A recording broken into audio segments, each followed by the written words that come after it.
wedi mwynhau y Wales Live election debate yn fawr iawn yma yn Wrexham. Sy'n dal tren yn ôl lawr i Gaerdydd rwan, so wedi noson hwyr. It's been a really good and lively debate here in Wrexham this evening with BBC Wales. Lots of questions on Brexit, as you might imagine, also on crime, questions on small businesses.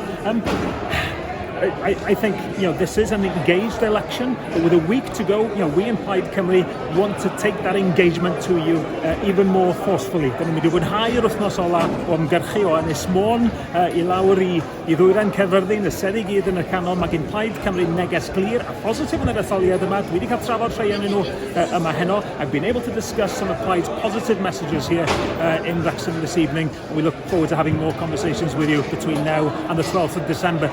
And then it's Christmas. Oh, it's hard to believe, but yes, it'll be Christmas after that. But let's make it a good election, good Christmas present for Wales by making it a good election for Plaid Cymru.